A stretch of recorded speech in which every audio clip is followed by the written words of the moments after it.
ദൈവത്തിൻ്റെ അതിപരിശുദ്ധ നാമം വാഴ്ചപ്പെടുമാറാകട്ടെ. ഈ യോഗത്തിൻ്റെ അധ്യക്ഷനായിരിക്കുന്ന കർത്താവിൻ്റെ ദാസനും ഇന്നത്തെ ആരാധന ലീഡ് ചെയ്ത കർത്താവിൻ്റെ ദാസൻ അവർക്കും ദൈവസന്നിധിയിലായിരിക്കുന്ന എല്ലാ പ്രിയപ്പെട്ടവർക്കും കർത്താവിൻ്റെ വിശുദ്ധവുമായി യേശുക്രിസ്തുവിൻ്റെ ധന്യനാമത്തിൽ സ്നേഹവും വന്ദനവും ഒരിക്കൽ കൂടി അറിയിക്കുന്നു.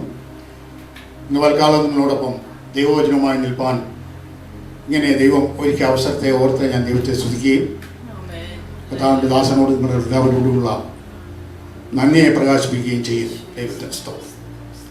നിങ്ങളുടെ എല്ലാവരുടെയും പ്രാർത്ഥന മൂലമായി എൻ്റെ മകൾക്ക് ചെയ്യാൻ സന്തോഷത്തോടെ ഭവനത്തിൽ ചെന്നി വരുവാനും ഇപ്പോൾ അവിടെ ആയിരിക്കുന്നു.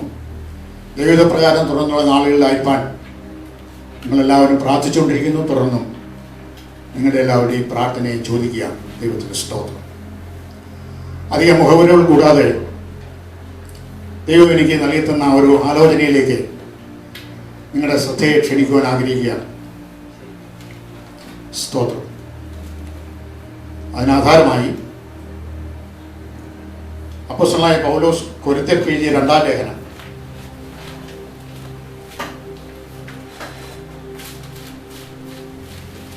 അതിൻ്റെ 13-ാം അധ്യായത്തിൻ്റെ, അതായത് അതിൻ്റെ അവസാന അധ്യായത്തിൻ്റെ 5-ാമത്തെ വാക്യം നമുക്ക് വായിക്കാം. Second book of Corinthians chapter 13 verse 5.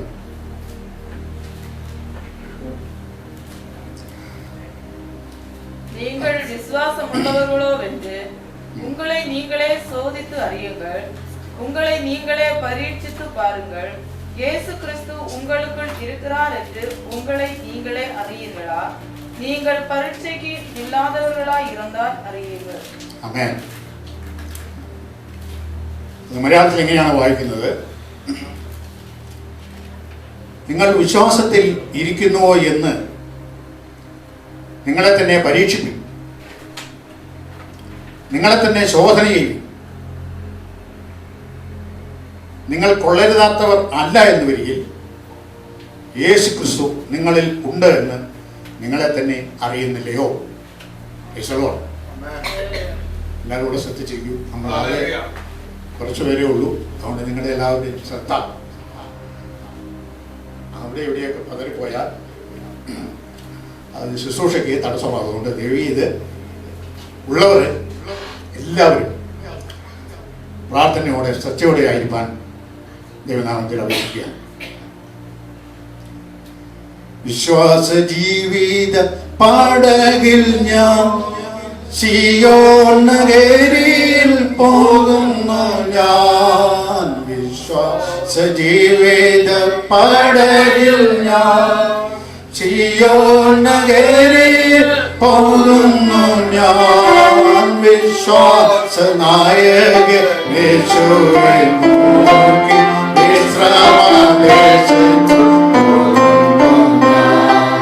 വിശ്വാസ നായകൻ യേശുവേ നോക്കി വിശ്രമദേശത്തു പോകുന്നു ഞാൻ. പടകിൽ ആടിച്ചെന്നാൽ അല്ലേലോരൽപ്പവുമില്ലെനിക്ക്. പടകിൽ ആടിച്ചെന്നാൽ അല്ലേലോരൽപ്പവുമില്ലെനിക്ക്. ആഴിയും ഒഴിയും നിർമ്മിച്ച അധേയമായ ആഴിയും ഒഴിയും നിർമ്മിച്ച അഭയമായ വിശ്വാസ ജീവിതം പടകിൽ ഞാൻ സിയോൻ നഗരിയിൽ പോകുന്നു ഞാൻ. വിശ്വാസ നായകൻ യേശുവേ നോക്കി വിശ്രമദേശത്തു പരീക്ഷകൾ വേദനകൾ അന്നായിരിക്കുന്നുണ്ടായി. പരീക്ഷകൾ വേദനകൾ അന്നായിരിക്കുന്നുണ്ടായി.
ഇവിടെ അപ്പോസ്തലനായ പൗലോസ് ചോദിക്കുകയാണ്, പറയുകയാണ്, നിങ്ങൾ വിശ്വാസത്തിൽ ഇരിക്കുന്നോ എന്ന് നിങ്ങളെ തന്നെ ശോധന ചെയ്യും.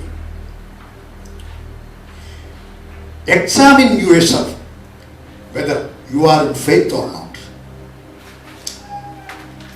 ഒരു ഡോക്ടർ എങ്ങനെയാണ് പേഷ്യൻറ്റിനെ എക്സാമിൻ ചെയ്യുന്നതെന്ന് ഇവിടെ ഈ നേഴ്സുമാർക്കിലുണ്ട്. സ്തോത്രം. അറിയാം, ആശാൻ്റെ ഒരു നേഴ്സാണ്. അപ്പോൾ ഇവിടെ പൗലോസ് പറയുകയാണ്, നിങ്ങളെ തന്നെ ശോധന ചെയ്യുവി. അങ്ങനെ ശോധന ചെയ്യുമ്പോൾ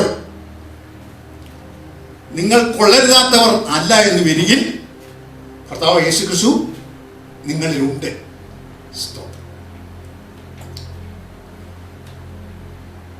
ഒന്ന് രണ്ട് ഉദാഹരണങ്ങൾ പ്രാരംഭമായി പറഞ്ഞിട്ട് ദൈവത്തിലേക്ക് എൻ്റെ ആഴമായ ക്ഷേത്രത്തിലേക്ക് ഒത്തിരി വിശദീകരിച്ച് പോകാൻ മുമ്പ് സമയം പരിമിതമാണ്.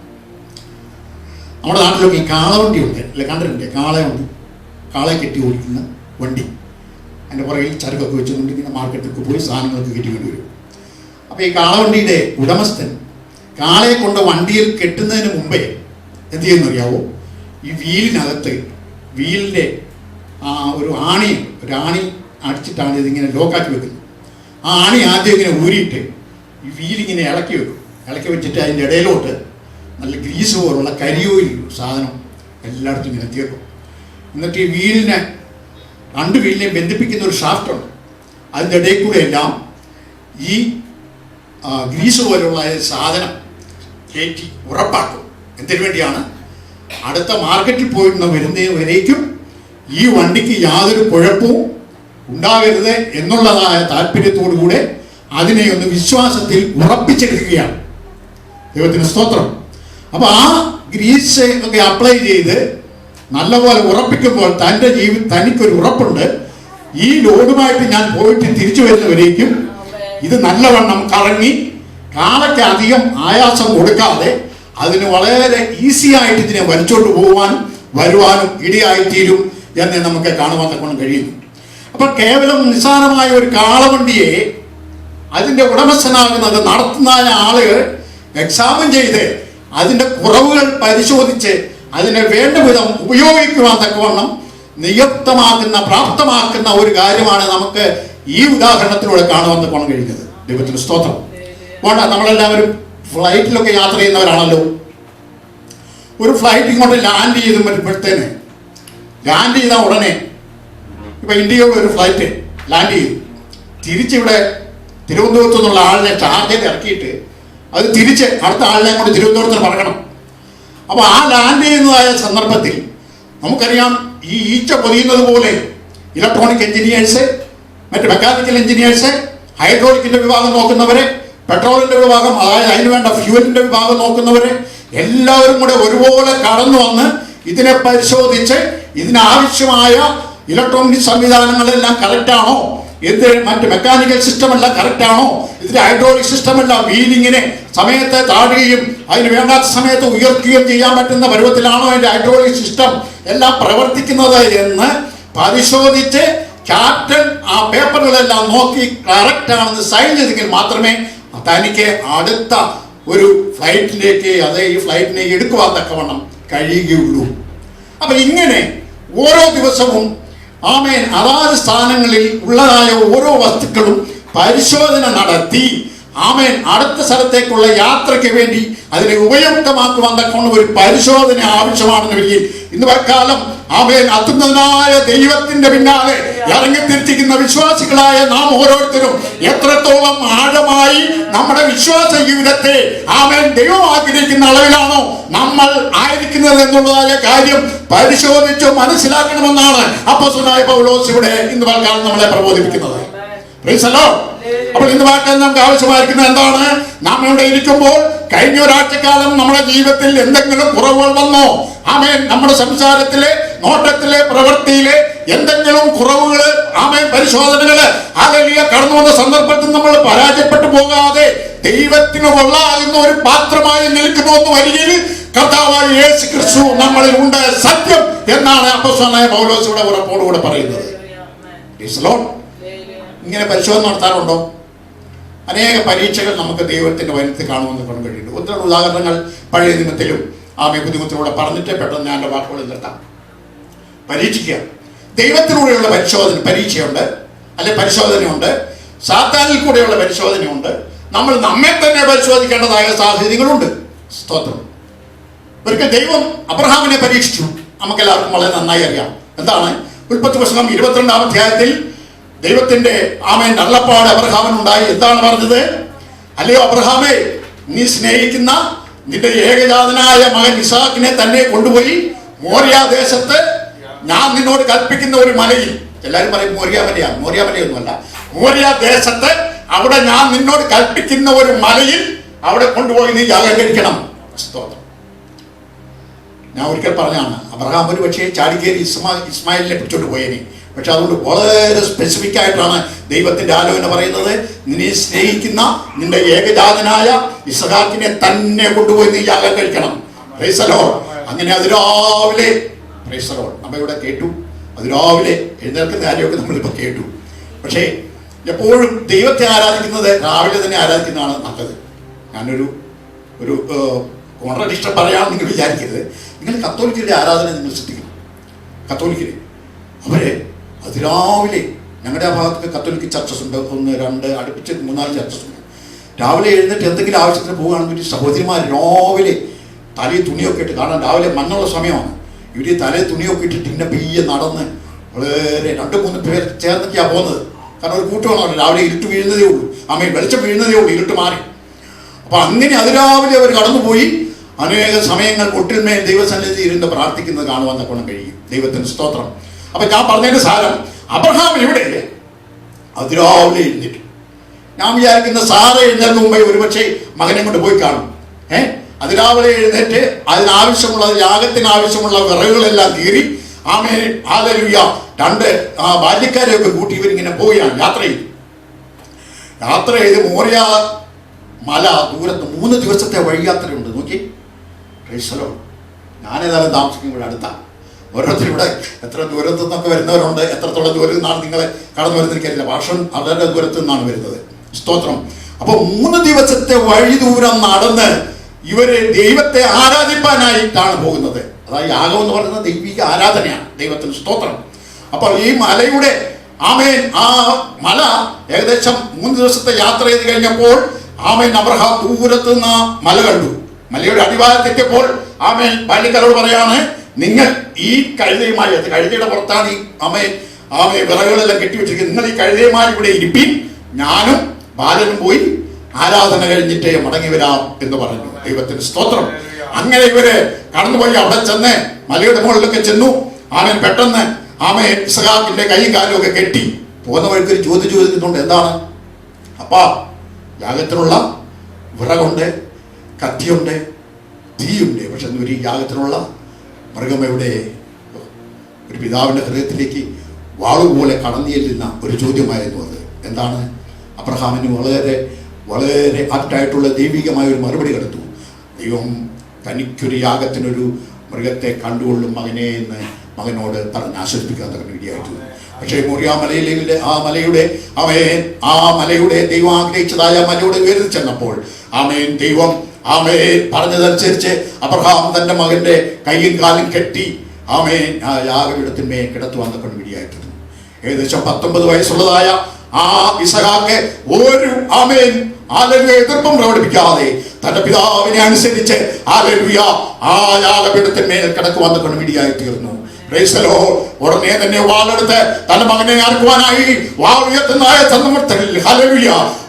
ശബ്ദം കേൾക്കുന്നു. അബ്രഹാമേ, അബ്രഹാമേ, നീ ബാലന്റെ മേൽ കൈവെക്കരുത്. ഉടനെ അബ്രഹാം കണ്ണു തുറന്ന് നോക്കിക്കഴിഞ്ഞപ്പോൾ ഇതാ മലയുടെ അങ്ങേ വശത്ത് ഒരു ആട്ടുവട്ടൻ കൊമ്പ് ഉരുങ്ങി കിടക്കുന്നു. ഉടനെ അതിനെ പിടിച്ചുകൊണ്ടുവന്ന് യാഗം കഴിക്കുന്നതായിട്ട് നമുക്ക് കാണുവാൻ കൊണ്ട് കഴിയുന്നു. ഇത് അബ്രഹാമിനുള്ളതായ ഒരു പരീക്ഷയായിരുന്നു. ഹല്ലേലൂയ, ദൈവത്തിന് സ്തോത്രം. പ്രിയ ദൈവജനമേ, ഹല്ലേലൂയ, നാം അറിയാതെ ഹല്ലേലൂയ ദൈവം നമ്മെ പരീക്ഷിക്കുന്ന ഓരോ സന്ദർഭങ്ങളുണ്ട്. എന്നാൽ അബ്രഹാം ആ പരീക്ഷയിൽ വിജയിച്ചത് കൊണ്ട് അവിടെ കൊണ്ട് ആമേ തുടർന്നുള്ള വാക്യങ്ങൾ നമ്മൾ വായിക്കുമ്പോൾ കാണുവാൻ കഴിയുന്നത് അബ്രഹാമിനെ ദൈവം അനുഗ്രഹിക്കുന്നതായിട്ട് നമുക്ക് കാണുവാൻ കൊണ്ട് കഴിയുന്നു. ഈ ഭൂമിയിലെ സകല ആമേ ആളുകളെക്കാളും നീ അനുഗ്രഹിക്കപ്പെട്ടവനായിരിക്കും. ഭൂമിയിലെ സകല ദിനവും നീ മുഖാന്തരം അനുഗ്രഹിക്കപ്പെടും. ദൈവത്തിന് സ്തോത്രം. ഇന്ന് ലോകത്ത് കാണുന്ന സകല യഹൂദന്മാരും ആമേ ലോകത്തിങ്ങനെ ചിതറിപ്പാർക്കുന്നത് കൊണ്ട് അവർ മൂലമാണ് ഈ ലോകം മുഴുവൻ പുതിയ കണ്ടുപിടുത്തങ്ങളിലേക്കും പുതിയ ആമേ സാമ്പത്തിക ശാസ്ത്രത്തിലേക്കും ഒക്കെ കടന്നു വരുവാൻ തക്കോണം ഇടയായി തീർന്നത്. പ്രിയ ദൈവജനമേ, ഹല്ലേലൂയ, അബ്രഹാമിനെ പോലെ ദൈവം നമ്മളെ പരീക്ഷിക്കുമ്പോൾ നമ്മൾ ആ പരീക്ഷയിൽ വിജയിച്ചാൽ പിന്നത്തെ നമുക്ക് ദൈവത്തിനുള്ള അനുഗ്രഹങ്ങൾ പ്രാപിക്കുവാൻ തക്കോണം കഴിയും. അല്ലെങ്കിൽ കഴിഞ്ഞ നാളുകളിൽ ദൈവം നമ്മളെ പരീക്ഷിച്ചിട്ടുണ്ടോ? ആ പരീക്ഷയിൽ എങ്കിലും നമ്മൾ പലപ്പോഴും പരാജയപ്പെട്ടു പോയിട്ടില്ലേ? എന്നാൽ ഇന്ന് കാലം ആ പരാജയം സമ്മതിച്ചുകൊണ്ട് വീണ്ടും ദൈവസന്നിധിയിലേക്ക് കടന്നു വന്നാൽ ഇന്ന് കാലം ദൈവത്തിന്റെ ആത്മാവ് നമ്മളെ ഓർപ്പിക്കുന്നത് തീർച്ചയായിട്ടും ഈ ഹല്ലേലൂയ അനുഗ്രഹത്തിന്റെ പാത്രങ്ങളായി തീരുവാൻ തക്കവണ്ണം ദൈവം നമുക്ക് ഐഡിയാക്കി തീർക്കും. അങ്ങനെ ആ പരീക്ഷകളിൽ വിജയിച്ചാൽ ദൈവത്തിന്റെ സ്തോത്രം, കർത്താവ് നമ്മളിൽ ഉണ്ട് എന്ന് സത്യം. അപ്പൊ പരീക്ഷിക്കുമ്പോൾ നമുക്ക് മനസ്സിലാവും. ഇന്ന് പലകാലം നമ്മളെ പരീക്ഷിക്കാൻ എൻ്റെ ഹൃദയത്തിൽ എന്തെങ്കിലും ദോഷമുണ്ടോ, എൻ്റെ വാക്കുകളിൽ എന്തെങ്കിലും ദോഷമുണ്ടോ, എൻ്റെ പ്രവൃത്തിയിൽ എന്തെങ്കിലും ദോഷമുണ്ടോ? അങ്ങനെ നമുക്ക് തന്നെ ഒരു സാറ്റിസ്ഫാക്ഷൻ, നമ്മളെ ഹല്ലേലൂയ മനസ്സാക്ഷി നമ്മളെ കുറ്റപ്പെടുത്തുന്നില്ല എന്ന് വരിയിൽ ദൈവം നമ്മളിലുണ്ട് എന്നാണ് അപ്പോസ്തലനായ പൗലോസ് പറയുന്നത്. പിന്നീട് ഒരു സാത്താന്റെ പരീക്ഷയുണ്ട്. സാത്താൻ നമ്മളെ പരീക്ഷിക്കും. അതിന് ഏറ്റവും നല്ല ഉദാഹരണമാണ് മത്തായിയുടെ സുവിശേഷം 4-ാം അധ്യായത്തിൽ 40 ദിവസത്തെ ഉപവാസം കഴിഞ്ഞിട്ട് ആമേൻ സാത്താൻ കർത്താവിനെ പരീക്ഷിക്കുവാനായി ഹല്ലേലൂയ കൊണ്ടു നടക്കുന്ന കാര്യം നമുക്ക് കാണുവാൻ കൊണ്ട് കഴിയും. ദൈവത്തിന് സ്തോത്രം. ആ ചരിത്രം നമുക്ക് എല്ലാവർക്കും നന്നായി അറിയാവുന്നതുകൊണ്ട് ഞാൻ ഒത്തിരി വിശദീകരിക്കുന്നില്ല. എന്നാൽ ആ 3 പരീക്ഷകളിലും സാത്താൻ എങ്ങനെയാണ് വിജയിക്കുന്നത്? ദൈവത്തിന്റെ വചനത്താലാണ് അതിന്മേൽ വിജയെടുക്കുവാൻ തക്കണം ഇടയായിത്തീരുന്നത്. വചനം തക്ക സമയത്ത് ഉപയോഗിക്കണമെന്ന് വരികിൽ നാം മുമ്പേ കേട്ടതുപോലെ ദൈവവചനം നമുക്ക് ലഭിക്കുന്ന സന്ദർഭങ്ങളൊക്കെയും എന്ന് ധ്യാനിക്കുവാൻ തക്കണം ഇടയായിത്തീരണം. ഹല്ലേലൂയ. ആദ്യം കർത്താവിനോട് പറഞ്ഞത് ഹല്ലേലൂയ ഈ കല്ലിനെ നീ അപ്പമാക്കുവാനാണ്. Praise the Lord. എന്ന് കർത്താവ് എന്താ പറയുന്നത്? മനുഷ്യൻ ആമേൻ അപ്പം കൊണ്ട് മാത്രമല്ല ദൈവത്തിന്റെ വായിൽ നിന്ന് വരുന്ന വചനങ്ങൾ കൊണ്ട് ജീവിക്കുന്നു. പിന്നത്തേതിൽ പറഞ്ഞത് ഹല്ലേലൂയ നീ ഉയരത്തിലേക്ക് ഒരു അഗ്രത്തിലേക്ക് കൊണ്ടുപോയിട്ട് ആമേൻ കീഴോട്ട് ചാടാൻ പറഞ്ഞു. പക്ഷെ കർത്താവ് പറഞ്ഞു അവൻ നിന്നെ കാലിൽ തട്ടിപ്പോകാതിരിക്കണം. ആമേൻ നിന്റെ ആദ്യ കാല് കല്ലിൽ തട്ടിപ്പോകാതിരിക്കത്തക്കോണം അവൻ നിന്നെ തന്റെ കരങ്ങളിൽ വഹിച്ചുകൊള്ളുന്നതായ ദൈവിക വചനം ഓർപ്പിച്ച് സാത്താനെ ജയമേറ്റെടുത്തു വന്നുകൊണ്ട് ഇടയായിത്തീർന്നു. മൂന്നാമത് ഹല്ലേലൂയ ആമേൻ ആ അഗ്രത്തിൽ കൊണ്ടുപോയിട്ട് ദൈവത്തിന് ഗോപത്തിന് അഗ്രത്തിൽ കൊണ്ടുപോയിട്ട് ആമേൻ ഹല്ലേലൂയ സകല ദേശത്തെയും കാണിക്കുവാൻ വേണ്ടിയായി തീർന്നു. എന്നിട്ട് കർത്താവിനോട് പറയാണ് ഹല്ലേലൂയ നീ എന്നെ നമസ്കരിച്ചാൽ ഈ ദേശം മുഴുവൻ ഈ രാജ്യം മുഴുവൻ നിനക്ക് നൽകി തരാം. എന്താണ് കർത്താവ് മറുപടി പറഞ്ഞത്? ഹല്ലേലൂയ എന്റെ ദൈവമായ യഹോവയെ മാത്രമേ ആരാധിക്കുന്നു എന്ന് ദൈവത്തിന്റെ വചനത്തിൽ ഇരിക്കുന്നു എന്ന് പറയുന്നു. അങ്ങനെയെങ്കിൽ ഹല്ലേലൂയ ഈ 3 പരീക്ഷകളിലും കർത്താവ് തന്റെ ഹൃദയത്തിലുണ്ടായിരുന്ന വചനം അയച്ച് അതിന്റെ മേൽ ജയമേറ്റെടുക്കുവാൻ തക്കൊണ്ട് വേണ്ടിയായിത്തീരുന്നു. ഇന്നവർക്കാലം വചനം തക്ക സമയത്ത് ഉപയോഗിക്കുവാൻ തക്കവണ്ണം നമ്മുടെ ഹൃദയത്തിൽ വചനങ്ങൾ ആരെങ്കിലും ഉണ്ടായിട്ടുണ്ടോ? ഇന്ന് വചനമൊക്കെ പ്രസംഗിക്കുന്നത് ഒരു മത്സരമായിട്ട് മാറിയിരിക്കുകയാണ്. 119-ാം സങ്കീർത്തനമൊക്കെ ഹല്ലേലൂയ കാണാതെ വായിപ്പിച്ച് കുഞ്ഞുങ്ങളെ മത്സരത്തിന്റെ ആത്മാവിലേക്ക് നടത്തുക. അങ്ങനെയല്ല. ഹല്ലേലൂയ നാം തക്ക സമയത്ത് ആപ്റ്റായിട്ടുള്ള വാക്യങ്ങൾ പറഞ്ഞ് സാത്താന്യമേൽ ഹല്ലേലൂയ ജയമേറ്റെടുക്കുവാൻ തക്കവണ്ണം നമ്മുടെ ഹൃദയത്തിലേക്ക് ആ വചനം കടന്നു വന്നു വരികയിൽ ഈ വചനം സമയം ലഭിക്കുമ്പോഴൊക്കെയും വായിക്കണം. ദാസൻ ഓർപ്പിച്ചതുപോലെ സമയം കിട്ടുമ്പോൾ മൊബൈലും കൊണ്ടിരിക്കുക. എത്രയോ ആളുകൾ എവിടെ നോക്കിയാലും മൊബൈലുമായിട്ട് സമയം മനുഷ്യനിങ്ങനെ പോയി. ഞാൻ വിചാരിക്കുന്നത് ഇതൊക്കെ കാണുന്നൊന്നും യാതൊരു പ്രയാസവും ഇല്ല എന്നുള്ള കാര്യമാണ്. അല്ലെങ്കിൽ അത്യാവശ്യത്തിന് മാത്രം മൊബൈൽ ഉപയോഗിക്കുക. ഞാനും മൊബൈൽ ഉപയോഗിക്കുന്നുണ്ട്. പക്ഷെ ഒരിക്കൽ ഹല്ലേലൂയ അത്യാവശ്യങ്ങൾക്ക് മാത്രം. ചില സമയങ്ങൾ ഫ്രീ ആയിട്ട് കിട്ടുമ്പോൾ യൂട്യൂബിനകത്ത് കയറി എന്തെങ്കിലും പ്രസംഗങ്ങൾ കേൾക്കുവോ അതുപോലെയുള്ളതായ വാർത്തകൾ കേൾക്കുകയൊക്കെ ചെയ്യുക. അതൊക്കെ അത്യാവശ്യമാണ്. ദൈവത്തിന് സ്തോത്രം. എന്നാൽ ഇന്നത്തെ കാലം അല്പസമയം മാറ്റിവെച്ചിട്ട് ഈ ദൈവത്തിന്റെ വചനം നമ്മൾ ധ്യാനിച്ചാൽ ചില വചനങ്ങൾ നമ്മുടെ ഹൃദയത്തിൽ പതിയുവാൻ തക്കന് വേണ്ടിയായിത്തീരും. അല്ലെങ്കിൽ ചില പ്രതികൂല ഘട്ടങ്ങളിൽ ഈ വചനം അയച്ച് അല്ലെങ്കിൽ വചനം പ്രയോഗിച്ച് നമുക്ക് അവരുടെ മേൽ ജയമേറ്റെടുക്കുവാൻ തക്കന് വേണ്ടിയായിത്തീരും. സ്തോത്രം. അപ്പോൾ ദൈവത്താലുള്ള പരീക്ഷ നമ്മൾ വിജയിക്കുന്നവരായിത്തീരണം. പിന്നെ സാത്താനാലുള്ള പരീക്ഷ നമ്മൾ വിജയിക്കുന്നവരായിത്തീരണം. അങ്ങനെ പരിശോധനയെങ്കിൽ കർത്താവ് സാത്താനാൽ പരീക്ഷ വിജയിച്ചു. ദൈവത്താലുള്ള പരിശോധനയിൽ ദൈവത്തിന്റെ ദാസനാകുന്ന അബ്രഹാം ഹല്ലേലൂയ വിജയിക്കുന്നതായിട്ട് നമുക്ക് കാണുവാൻ കഴിയും. അനേക പഴയ നിയമ ഭക്തന്മാർ അനേക പരീക്ഷകൾ വിജയിക്കുന്നുണ്ട്. ഏലിയാവ്, ഹല്ലേലൂയ, എലീശ, അങ്ങനെ ഭക്തന്മാരായിട്ടുള്ള ദൈവദാസന്മാർ, പ്രവാചകന്മാരൊക്കെയും അവരെ നടത്തിയതായ പരീക്ഷകളിൽ, അവരെ കടത്തിവിട്ടതായ പരീക്ഷകളിലൊക്കെയും വിജയിച്ച് കർത്താവിന് വേണ്ടി നിലനിന്ന് അത്ഭുതങ്ങൾ പ്രവർത്തിക്കുന്നവരായി കാണുവാൻ ഇടയായിത്തീരുന്നു. എന്ന് പറഞ്ഞാൽ ഒരുപക്ഷെ നമ്മളെ ഹല്ലേലൂയ വിശാലമായ അനുഗ്രഹത്തിൽ കൂടെയൊക്കെ കടത്തിവിട്ട് ഇവൻ എന്നെ അന്വേഷിക്കുന്നുണ്ടോ ഇല്ലയോ എന്നുള്ള കാര്യം നമ്മളെ പരിശോധിക്കുന്നുണ്ട്. പ്രിയപ്പെട്ട ദൈവജനമേ, ഇന്ന് പൽക്കാലം നമുക്ക് സാമ്പത്തികം തരുമ്പോൾ നീ എത്രത്തോളം ദൈവത്തെ ആമേൻ ഓർക്കുന്നുണ്ട്? നിനക്ക് ഹല്ലേലൂയ വിശാലമായ ജോലി സൗകര്യങ്ങൾ തരുമ്പോൾ നിനക്ക് അല്പസമയം കടന്നു വന്ന് ദൈവത്തെ ആരാധിപ്പാനുള്ളതായ സമയം നീ വേർതിരിക്കുന്നുണ്ടോ ഇല്ലയോ എന്ന് ദൈവം നിന്നെ പരിശോധിക്കുന്നുണ്ട്. ദൈവത്തിന് സ്തോത്രം. നിനക്ക് നല്ല സാമ്പത്തിക ആമേൻ ഹല്ലേലൂയ ചുറ്റുപാടുകൾ തന്നിട്ടുള്ളപ്പോൾ നീ ദൈവത്തിന്റെ പ്രവൃത്തിയെക്കുറിച്ച് ഓർക്കുന്നുണ്ടോ? ഹല്ലേലൂയ. ഇവിടെ ചുരുക്കം പേരായിട്ടെന്ന് വരികയും ഇങ്ങനെ ഒരു ആമേൻ 2 മണിക്കൂർ ഇവിടുത്തെ യോഗം നടത്തണമെന്ന് വരികയിൽ ഇതിന് ചെലവുള്ള കാര്യം നിങ്ങൾ ആരും ചിന്തിച്ചിട്ടുണ്ടോ? ഹല്ലേലൂയ.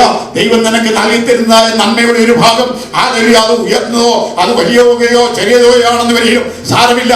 നിനക്ക് സാമ്പത്തികമായി ഉയർച്ച നൽകി തരുമ്പോൾ ദൈവം നിന്നെ പരിശോധിക്കുകയാണ്. എത്രത്തോളം നിനക്ക് ദൈവത്തെ ഓർക്കുവാൻ കഴിയുന്നുണ്ട്? Praise the Lord. തൽക്കാലം ദൈവജനമേ, അങ്ങനെയുള്ളതായ സ്ഥലങ്ങളിൽ ദൈവം നിന്നെ കടത്തിവിട്ട് ദൈവം നിന്നെ പരീക്ഷിക്കുമ്പോൾ ആ പരീക്ഷയിൽ നിങ്ങൾ വിജയിക്കുന്നവരായിത്തീരണം. ഒരു ഉദാഹരണം എന്നോട് ബന്ധത്തിൽ പറയാം. അവർ ഇന്നും ഇവിടെ ഉണ്ട്. ഒരു കുടുംബത്തിൽ ഹല്ലേലൂയ നാട്ടിലായിരിക്കുമ്പോഴേ ഞങ്ങളുടെ സഭയിലുള്ളതായ ഒരു വിശ്വാസികളുടെ പേരും കാര്യങ്ങളും ഒന്നും ഞാൻ പറയുന്നില്ല. ദൈവത്തിന് സ്തോത്രം. ഒരു സിസ്റ്റർ ഹല്ലേലൂയ നേഴ്സിംഗ് പഠിച്ചിട്ട് ഹല്ലേലൂയ സർട്ടിഫിക്കറ്റ് ഒക്കെ ആയിട്ട് വരുന്നതായ സന്ദർഭത്തിൽ അവരുടെ ഒറിജിനൽ സർട്ടിഫിക്കറ്റ് ട്രെയിനെ വെച്ച് നഷ്ടപ്പെട്ടു പോയി. എന്നാൽ ഹല്ലേലൂയ അനേക നാളുകൾ ഹല്ലേലൂയ അന്ന് ഞാൻ നാട്ടിലുണ്ട്. അന്ന് ശുശ്രൂഷയൊക്കെ ആയിട്ട് നടക്കുകയാണ്. ദൈവത്തിന് സ്തോത്രം. അങ്ങനെ ദിവസം ഇന്ന് പ്രാർത്ഥിച്ചിരുന്നപ്പോൾ പറഞ്ഞു, ചില നാളുകൾക്ക് ശേഷം നിനക്ക് സർട്ടിഫിക്കറ്റ് ലഭിക്കും, നീ ഷാർജയിൽ കടന്നു പോകും, നിനക്ക് ഹല്ലേലൂയ അന്ന് തൻ്റെ ഹസ്ബൻഡ് ഇവിടെ ഉണ്ട്, നീ അവിടെ കടന്നു പോകും, നീ നല്ല ഹോസ്പിറ്റലിൽ ജോലി ലഭിക്കും. ഹല്ലേലൂയ. എന്നാൽ അതൊക്കെയും തക്ക സമയത്ത് നടക്കുവാൻ വേണ്ടിയായിരുന്നു. അവരിവിടെ കടന്നു വന്നു. അൽ സഹറ ഹോസ്പിറ്റൽ, ഇപ്പോൾ NMC ഏറ്റെടുക്കുന്നതിന് മുമ്പ് അൽ സഹറ ആയിരുന്നല്ലോ. ആ സന്ദർഭത്തിൽ അവൾക്ക് അവളുടെ ജോലി ലഭിച്ചു. ചില വർഷങ്ങൾ ജോലി ചെയ്തു.